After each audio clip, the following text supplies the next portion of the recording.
Hello and welcome to Connect. I'm your host, Randy Shabilo.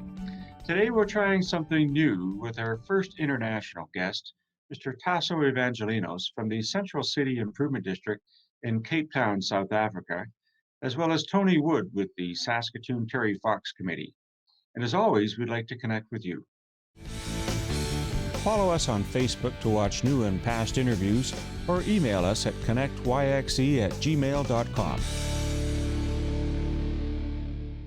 Talking about downtown development and business in general is one thing here in Canada. We've invited Tasso Evangelinos from the Central City Improvement District in Cape Town, South Africa, someone who does there what I do here in Saskatoon for Riversdale, to give us some perspective on what's happening in a downtown in another part of the world. So, Tasso, thank you for staying up late and joining us this hour. Thank you for having me, Randy. I want to talk a little bit about the downtown of Cape Town and what it is that you do there and what's happening there with any curfews or how is business flourishing and how are you adapting in midst of what's going on worldwide? Randy, we were going to host, as you know, an IDA conference in March, and we had to cancel everything at the very last minute due to COVID. And within a week or two of that cancellation, the country was put into complete shutdown. On the 26th of March, we entered into a very severe lockdown that lasted roughly a month and a half at a level 5, which meant that nobody was allowed to leave their home at all unless you were an essential worker. Obviously, as a CCID, we were classified as essential workers, so my office remained open, and we staggered my staff, or all my operational staff was on duty 24 hours a day. But my back office finance, the communications department, was obviously working from home remotely.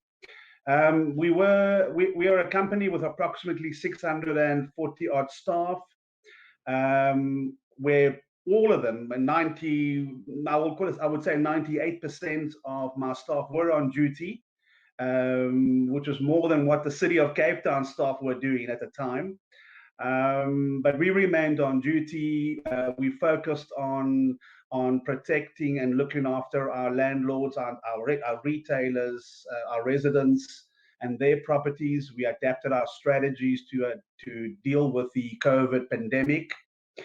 And it was, I must be honest, it was a surreal scenario where we were literally a ghost town. And to put into perspective, we're a city of 4 million people, and the downtown of Cape Town attracts roughly 300,000 to 400,000 people a day.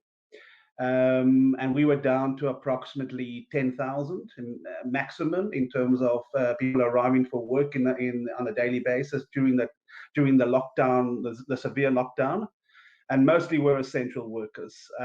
Since then, we've had various levels of lockdown, slightly easing as we go along, and currently we're in level lockdown 2, which means that most businesses are operating, but there's a curfew at 10 o'clock. So there's no nighttime economy. There's no bars, there's no restaurants after 10 o'clock, no clubs, and so on. When you talk about the no nightlife, no nighttime economy, does that mean that the bars are closed, or have they closed because of economic hardship? Well, it's a combination. Until 2 weeks ago, at level 3, there was no nighttime. At 9 o'clock was the cutoff. There was absolutely no bars allowed to be open. And nobody was allowed to trade beyond 9 o'clock. So the restaurants had to close by 8:30, 9 o'clock. Those that remained open. To add to that turmoil, there were two very strange laws that were introduced by the government. The first was a no smoking law. In other words, you couldn't go and buy a packet of cigarettes at any venue, any shop, for about 18 weeks. And so that created massive chaos in the country, to the point where illicit trade of cigarettes was at a sky high. And in fact, you could go and buy a packet of cigarettes that would normally cost you, let's say, 40 Rand. I'm not too sure what that in Canadian currency, probably around $3. It went up to about 180 Rand, which is roughly what? We were talking about $20, $25 for a packet of cigarettes. It was crazy. And then to add to that, there was an alcohol ban, which caused major distress to everybody. Those who were lucky enough to have alcohol stored at home were fine. Those that ran out of alcohol, again, had to resort to the black market. And there you would find a bottle of whiskey that would normally cost 100 Rand or 200 Rand will go for maybe 800 Rand. It was crazy, absolutely crazy. Now, we could understand why the alcohol ban was there, because unfortunately South Africa has a bad track record when it comes to drinking and driving and things like that. So they were concerned about the hospitals being, the emergency rooms being occupied by fatalities and accidents and people, rushing to hospital due to alcohol incidents as opposed to COVID. The cigarette ban, though, we have no idea. That was just something that we felt ridiculous. Now, I'm a non-smoker, so I don't really have a problem, but I could see the distress it caused on smokers, and the lengths they went to acquire cigarettes, because they just couldn't stop overnight. It was an impossible ask. So there were some questionable actions by the government that to date we don't know why they were incurred, why they were imposed, I should say, and that created massive problems and confusion in the country. I would imagine that, the best way back to normal is to introduce normal, the situation that we're in.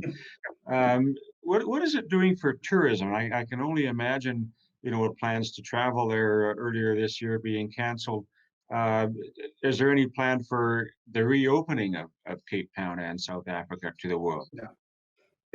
Well, Randy, I think international flights were halted sometime early April, and our borders have been closed since.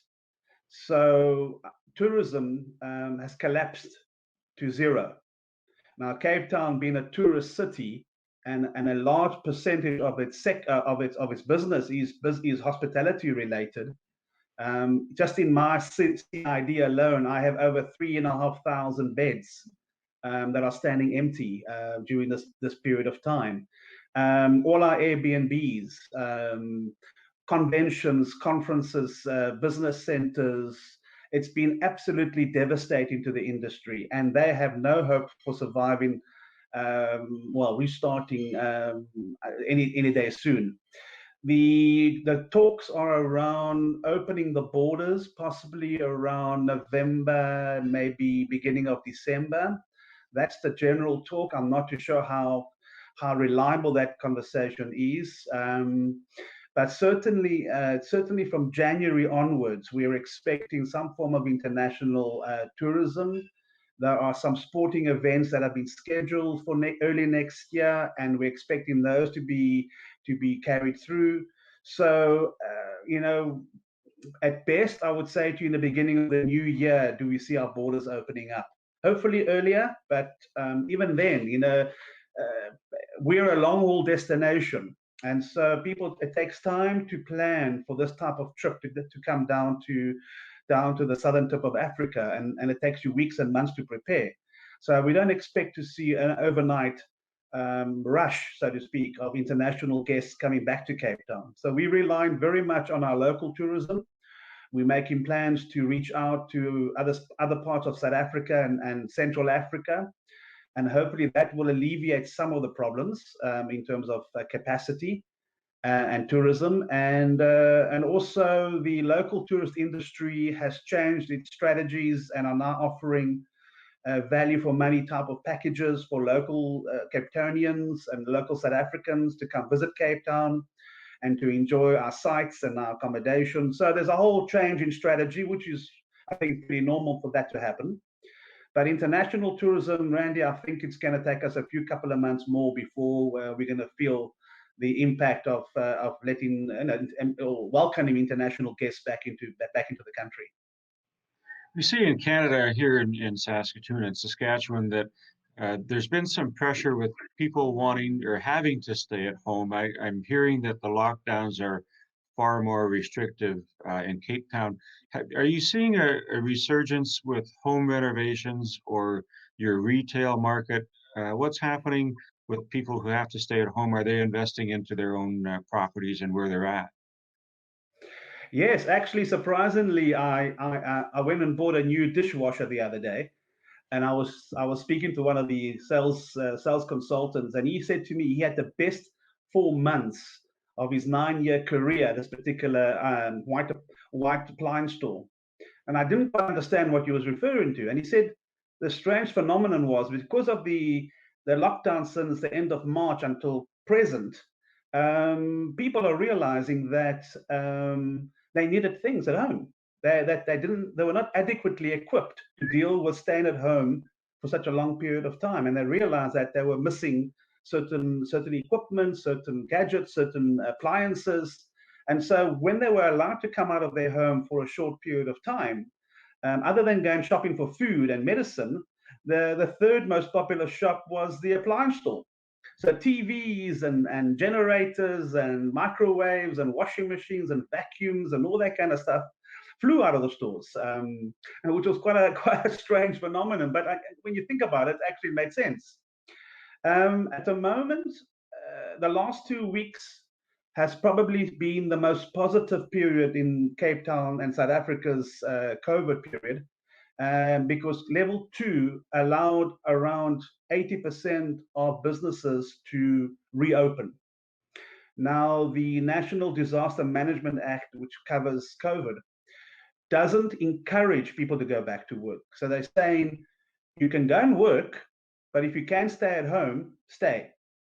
So businesses can't force their staff to come back. We can encourage, we can incentivize, we can ask, but we can't force them to come back to work. And if they say they don't want to work, I prefer to work from home, we have to abide by that. So at the moment in my central district, I have about 35% returnees in terms of the amount of people back into the CBD. So there's no traffic jams going to work in the morning. The buildings are two-thirds empty. When we have my particular building, which is a 30-story building, normally has around 1,700 to 2,000 people. We probably have about 200, 250 people that are back in the building. So it is sparsely populated. A lot of businesses have closed down, some permanently, others are rebuilding their business model. They have retrenched a lot of people. They have cut back. They're playing wait and see. And so it has a devastating impact on the economy. And it actually is at a critical stage right now. Very, very, very bad situation for us back in Cape Town. I have to say, Tasso, I've known you probably about 17, 18 years, and your skill set and the person that you are, your good wife, Thecla, as well.